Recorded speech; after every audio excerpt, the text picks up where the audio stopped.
বিএনপিও কখনো পরাজিত হয়নি, বারবার জেগে উঠেছে, একেবারে সেই ধ্বংসস্তূপ থেকে ফিনিক্স পাখির মতোই বিএনপি জেগে উঠেছে। দেশের সামাজিক যোগাযোগ মাধ্যমে প্রোপাগান্ডা ও মিথ্যা প্রচারের মাধ্যমে এক ধরনের নৈরাজ্য সৃষ্টির চেষ্টা চলছে বলে মন্তব্য করেছেন বাংলাদেশ জাতীয়তাবাদী দল বিএনপির মহাসচিব মির্জা ফখরুল ইসলাম আলমগীর।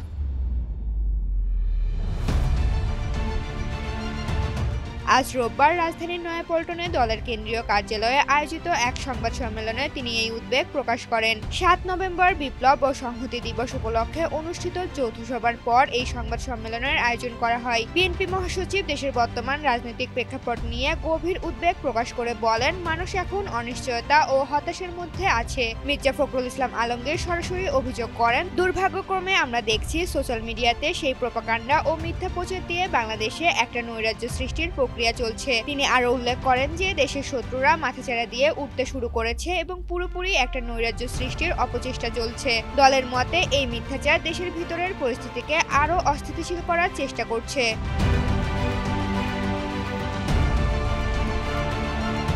এই পরিস্থিতিতে আগামী ৭ নভেম্বর জাতীয় বিপ্লব ও সংহতি দিবস উপলক্ষে ১০ দিনের কর্মসূচির ঘোষণা করেছে বিএনপি। মহাসচিব মির্জা ফখরুল ইসলাম আলমগীর ঘোষিত কর্মসূচিতে রয়েছে জিয়াউর রহমানের সমাধিতে শ্রদ্ধা নিবেদন, জেলা উপজেলা পর্যায়ের র্যালি, অঙ্গ সংগঠনের আলোচনা সভা, ডকুমেন্টারি, ভিডিওচিত্র, পোস্টার এবং কোডপত্র প্রকাশ। দলের এই ১০ দিনের কর্মসূচির মধ্যে দিয়ে তারা বর্তমান রাজনৈতিক পরিস্থিতিতে জনগণের কাছে তাদের বার্তা পৌঁছে দিতে চায়। ঋতুপর্ণা, জনকণ্ঠ।